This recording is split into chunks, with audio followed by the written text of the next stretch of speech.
Hello guys, आज हम पढ़ेंगे class 11 chapter 2 relations and functions basic introduction of exercise 2.3।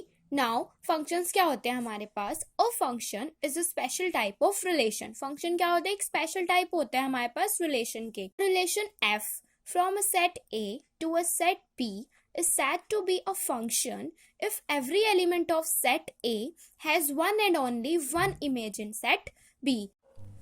In other words, a function f is a relation from a non-empty set A to a non-empty set B such that the domain of f is A and no two distinct ordered pairs in f have the same first element.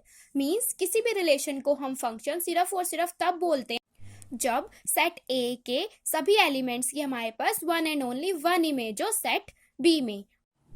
And the second condition is that no two distinct ordered pairs have the same first element. Means कोई भी दो ordered pairs में हमारे पास first element same नहीं हो सकता. Now, if f is a function from a to b and a comma b belongs to f, then f of a is equal to b. Means किसी भी function को हम इस तरीके से रिप्रेजेंट करते हैं where b is called the image of a. और जो ये b है इसे हम क्या बोलते हैं? इमेज बोलते हैं a की. And a is called the pre-image of b. Means a हमारे पास क्या है यहाँ पे? pre-image. और b को क्या बोलते हैं हम? image. Now the function f from a to b is denoted by f is a function from a to b. किसी भी function को हम इस तरीके से denote करते हैं. Now examples देखते हैं हम. Let f be a function from x to y, then the variable x is called independent variable and the variable y is called the dependent variable. Means suppose हमारे पास कोई भी function दे रखा है एक x to y, then x set में हमारे पास जो भी वेरिएबल्स होंगे उन्हें हम क्या बोलेंगे? Independent variables. और जो y सेट में जितने भी वेरिएबल्स होंगे वो क्या होंगे हमारे पास? Dependent variable. नाउ एग्जाम्पल देखते हैं हम. दो सेट्स दे रखे हैं हमें x और y. The arrow diagram represents a function from x to y because each element of x has a unique image in y. Simple सी बात है. अब p का किसके साथ पेयर अप है? a के साथ, q का b के साथ, r का d के साथ, s का e के साथ. हर एक एलिमेंट की हमारे पास क्या है? यूनिक इमेज है. So this is a function. Now next example देखते हैं. यहाँ पे हमारे पास एक x सेट है और y सेट. जो हमारा फर्स्ट एलिमेंट है वो सेम नहीं हो सकते, सेकंड एलिमेंट तो हो सकते हैं. So this arrow diagram represent a function from x to y because each element of x has a unique image in y. Now third example देखते हैं. ये सेट है हमारे पास x, ये सेट है हमारे पास y. क्या हो रहा है? p का पेयर b के साथ भी है और d के साथ भी है. सो ये फंक्शन नहीं होगा बिकॉज हमने ये बोला था कि कोई भी दो ऑर्डर्ड पेयर्स में हमारे पास फर्स्ट एलिमेंट सेम नहीं हो सकता है. सो यहाँ पे तो हमारा बन रहा है. So this arrow diagram does not represent a function from x to y because the element p of x has two different images b and d in y. Now next example देखते हैं. ये set है हमारे पास x, ये set है हमारे पास y. But अब हमने ये नोटिस किया कि s की तो हमारे पास कोई भी इमेज ही नहीं है. बट हमने फंक्शन की डेफिनेशन में बताया था कि हमारे पास ईच एंड एवरी एलिमेंट की हमारे पास एक इमेज होनी चाहिए. So this is also not a function. The arrow diagram does not represent a function from x to y because the element s of x has no image in y.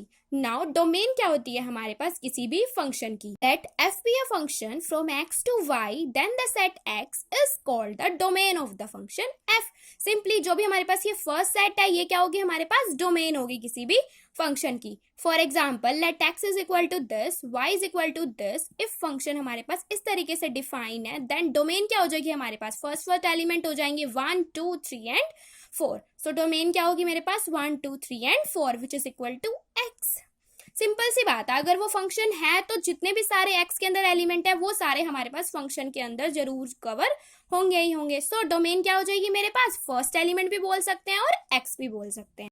Next range क्या होती है किसी भी function की हमारे पास? Let f be a function from x to y, then the set consisting of all the images of the elements of x under the function f is called the range of f. अब range क्या होती है हमारे पास? वो होती है हमारे पास एक ऐसा सेट जिसके अंदर हमारी सारी इमेजेस हैं एक्स की, क्योंकि एक्स क्या होता था हमारे पास प्री इमेज और वाई क्या होती थी हमारे पास इमेज। सो जिस भी सेट के अंदर हमारी सारी इमेजेस होंगी एक्स की, उसे हम क्या बोलते हैं, रेंज बोलते हैं किसी भी फंक्शन की। For example let x is equal to this and y is equal to this. If function हमारे पास इस तरीके से डिफाइन, तो रेंज क्या हो जाएगी मेरे पास 1, 0, 7 एंड 9 हो जाएगी। नाउ नोट है हमारे पास एक, range of F is a subset of Y which may और may not be equal to Y. Simple सी बात है, रेंज क्या होगी हमारे पास, वाई के अंदर से ही आएगी हमारे पास, बट हो सकता है कि पूरा वाई भी हो सकता है और वाई के कुछ एलिमेंट्स भी हो सकते हैं, मीन्स वाई का सबसेट भी हो सकता है और पूरा सेट y भी हो सकता है। f be a function from x to y, then the set y is called the codomain of the function f। जो ये y सेट है इसे हम क्या बोलते हैं, कोडोमेन बोलते हैं।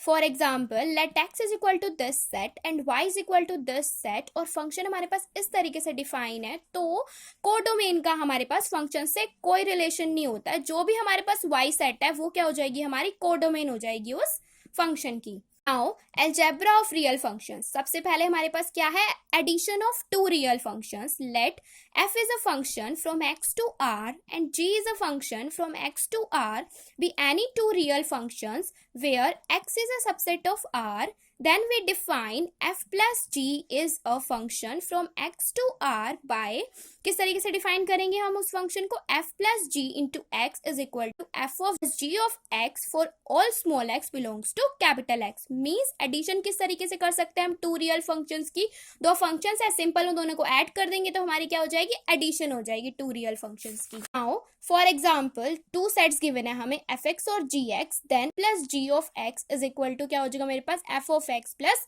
g of x। f of x की वैल्यू पुट कर दी, g ऑफ x की वैल्यू पुट कर दी, दोनों को ऐड कर दिया तो मेरे पास आ गया। Now subtraction of two functions, let f be a function from x to r and g is a function from x to r be any two real functions where x is a subset of r, then we define f minus g is a function from x to r by, simply दो sets given है उन दोनों को subtract कर देंगे तो हमारे पास subtraction निकल जाएगा। For example two sets given है हमारे पास, तो सब्ट्रैक्शन किस तरीके से करेंगे हम, f of x minus g of x, दोनों को सब्ट्रैक्ट किया, मेरे पास ये वैल्यू आ गई। Now multiplication bye a scalar, तो इसमें भी हम यही करेंगे, कोई भी स्केलर है सपोज हमारे पास अल्फा, तो हम क्या कर देंगे, अल्फा को मल्टीप्लाई कर देंगे जो भी हमें फंक्शन गिवन होगा।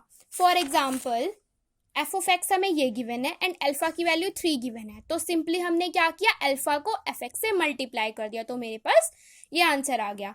Now multiplication of two real functions, अब मल्टीप्लीकेशन किस तरीके से होगी, सिंपली टू फंक्शंस गिवन है हमारे पास f और g, दोनों की मल्टीप्लीकेशन परफॉर्म कर देंगे तो मेरे पास क्या आ जाएगा, multiplication of two real functions, और इसे हम क्या बोलते हैं, this is also called pointwise multiplication.